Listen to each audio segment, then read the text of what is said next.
Welcome to the Dead Bedroom Revival Podcast. My name is Curry, your host, and I'm very, very excited to be making this episode. Well, I was going to do a Bruce Buffer entry, but I got a little bit nervous. And I am really excited about making this episode because I was listening to a podcast episode. In fact, I was watching it on YouTube, and it was amazing because they mentioned a book that absolutely changed my life. And the way things it changed my life post me changing my life. And what that means is I used to live in a small town, and I remember when I was trying to figure out this whole dating stuff, and I used to see people on television, walking up to this girl, and then this interaction happening, and it was so amazing. It was a complete stranger, and then they would be dating, and then they'll be like really enjoying themselves. And I thought that's something that's possible. And then I would see that in the club, and I would try, and I used to always get pied. And it was weird. I just thought there must be something that's going on. And I remember trying to figure this out, and I started getting some sort of success because I just resigned to the fact that I'm just going to get rejected. I'm just going to go and approach as many people as possible. And then over a period of time, we thought, you know what? Where we live is just a small town. What if we went to London and then we just did this all of our time? So we had these part-time jobs, with somewhere to stay. And literally every afternoon we're out approaching ladies on the streets and in the mall. And then in the evening we'll go home, get shower, and then straight to the club and then do the same thing. And we had hundreds and hundreds of rejections, like literally hundreds. And it was just terrible. I remember one night we'd been rejected so many times, so long, that I just thought to myself, what on earth am I doing? Like, I'm away from my family, I'm doing this stuff, and I'm just being rejected all the time. But for some reason, the following morning, I was there and I was excited about going again and just trying. And then over a period of time, all the interests started working. And it didn't matter who I approached, everything was just working. And it started becoming amazing. When we go out in the night, it was amazing. And we were just having an amazing time with amazing experiences with different people. And it was amazing. And I never knew what it was that had changed my mind, and what it was, whether it was the things I was saying. In fact, the things I was saying must probably be similar, but something else had shifted. And I couldn't place it up until I read this book called Power versus Force by, I think it's David Hawkins. And it absolutely made sense, because this whole time, when I started doing this and I was getting rejections, it was because I was just trying to force everything. Everything that I was doing was coming from a place of, I really need to do this in order to get this result. So that outcome dependency, that level of expectation from that person make them feel uncomfortable. And usually it makes people feel uncomfortable. And the best way to put you in that scenario, I don't know if you've walked on the streets. In the UK, we sometimes have people that try and sell you a digital TV plan or something on the streets. So they might stop you and say, oh, we're giving you this special deal. But usually before they approach you, they'll say, excuse me, can you do... And because they need something from you, they want something from you, usually you can tell that it's not going to be a good interaction, or it's something that they really want something from you, because their voice tone, they try and make it seem friendly, and then their body language goes quite submissive. And usually that is a signal that causes you to feel like, ugh. And I'm going a little bit too deep with that one. Let's just backtrack. Well, that's another episode for another day. But because you're forcing it, it forces their behavior and the way they speak to make you feel uncomfortable, because they're just trying to force this thing to happen. And generally, when it comes to a relationship, this is how we view it. So if you imagine me as a young guy, I would go out because I really wanted to get the number. Like, for me, the win was to really get her number. I would stop this young, beautiful woman, and I would try and speak to her. And because I've stopped and was actually having a conversation. She's actually telling me a number. For the rest of the conversation, I'm not even listening to what she's saying because all I'm thinking about is when can I ask the number? I'm waiting for this opportunity to ask the number. And I would never get a connection. Or sometimes the person would be quite shy and then they give me the number and then they never speak to me. It's up until I realized that because I was trying to force these things, everything was always 10 times harder. But when I started, what changed for us, for when we started getting really good interactions and really good connections, was when we started discovering that there was power, a lot of power, in being able to let go. So the very fact that we really let go of the outcome. I didn't care if I got a number or got a date, or for me, the goal was to have an amazing connection and an amazing interaction.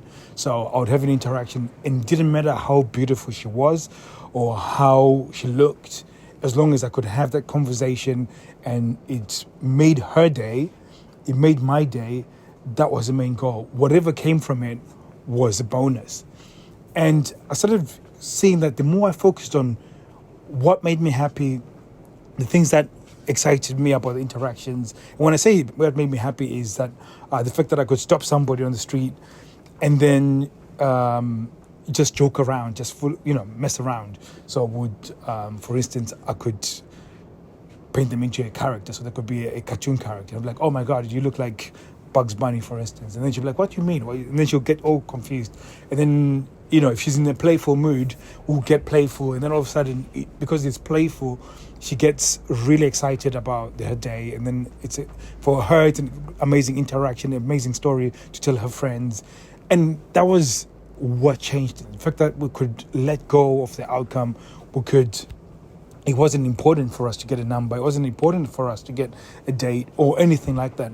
The fact that we let go, it made it so that we were more attractive. Because if you imagine for a girl, ever since she was a young person and she got boobs and hips, every time she has interactions with men, they've got a sense of something that this man would like something from me, even though it's a little bit disgusting because sometimes these are like 12-year-olds, 13-year-olds, 14-year-olds. But if you think about it, people start treating them a little bit different because, they're now ready to make children, basically. And they now have the features that make men attracted to them. So they've already had this conditioning, this sort of conditioning over a period of time. And by the time you meet her when she's 20, whatever, and then she sees you, and then she sees that your vibe is completely different from all the other men that she's been experienced around. All of a sudden she's attracted to you. She's like, oh my God, this guy is not, it doesn't want to fuck me on the spot, lack of a better term. That is so relieving. And it does the opposite thing. It actually makes them feel like, why doesn't he want to fuck me? And it's another thing that they consciously think about, but it's something that they now think, oh my God, maybe I should be chasing because why is there, and it was this weird thing that would happen. And there's one time when I really messed this up is I remember once we walked into the club, I was warming up, and when I say warm up, I was talking to people, I was stopping girls. We used to play this game called the marriage game. We'd stop a group of girls, and then we'd say, you're getting married to my friend, you are the witness. And then because it was such a fun vibe, and all of a sudden it would really make us walk into a club or a pub, really feeling really confident with a very good vibe. And I remember walking into this, I think it was the pub, and I walked in, first group, it was a mixed group with girls and guys, and then I started talking to them, and because I was giving them such good vibes in terms of just joking and playing around like I normally do, I said goodbye, and then I moved to the next group. And we were doing this, and because we would create this sort of exciting environment around that group, and when you walk away, it would lull. So all of a sudden, they're really feeling good, and then the person that's giving them that good vibe goes, they would see me somewhere else talking to another group, and all of a sudden they were envious of another group, and then we'll do this all over this pub, and all of a sudden you'll get these people not chasing to be around you, and it was always so much easier for us to be attractive, and for us to get girls and numbers, and where we wanted the night to go, we'd be able to go. And I remember where it created this environment where it was literally, we used to call this thing the hand of God, where because you've built so much attraction in the room, literally I would walk up to a girl, stretch my hand, and all of a sudden she'll have a hand in my hand. And it's a thing that I learned from somebody else. I don't know who I learned it from, but it was that crazy. And I remember one of my friends was like, "This is too easy," like literally pulling. And it was so amazing. And I remember one time this girl just walked past. She was absolutely stunning. And I remember, even though I'd been feeling that vibe, even though I had all these people that were attracted to me at the time, that were already chasing, I thought to myself, oh my God, that girl is absolutely stunning. Now let me put on my A game. That's what I said in my head. Oh, I walked up to her and it absolutely bombed. Now, if from everything that I've said already now, you should know that that was the problem. If I treated it exactly like how I treated everybody else, it would have went spectacular. But the very fact that I felt, oh, I really need to impress this person, I was moved from being powerful into trying to force the situation. And when it comes to a sexless relationship, this is what, if you start thinking about it, you're really trying to make her attracted to you. You're really trying to get her to bed with you. You're really trying to get her into that frequency of having sex. The fact that you are pushing so hard, it actually takes away from you being attractive.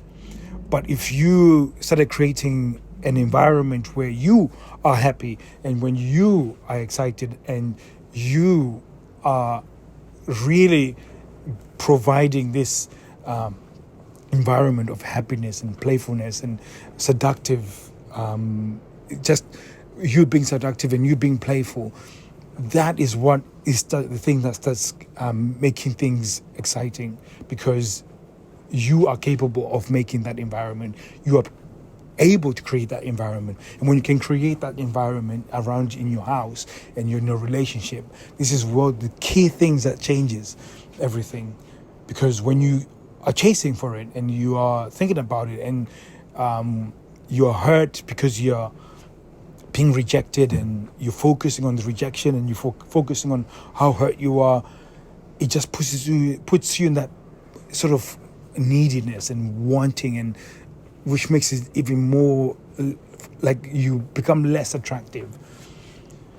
So if you want to learn more of this stuff, and I'm just giving you an overview when it comes to tactics and how to really do this, go to www.deadbedroomrevival.com, and we are going to be doing a masterclass very soon. And this masterclass will be taking you through a process where we'll teach you how to actually have conversations with your partner.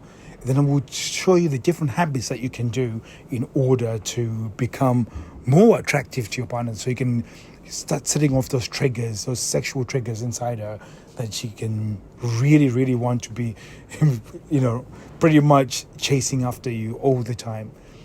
So I've gone further than I need to. I usually like to make this 10 minutes long. Thank you very much for listening. Come back for more episodes. I've got a few ideas of episodes that are coming up soon. Going to be pretty exciting. Going to start going a little bit deeper into the whole seduction thing. So really thankful that you've listened to this far. Thank you very much. I'll be seeing you soon. Go to www.deadbedroomrevival.com, and I'll be seeing you soon. Take care.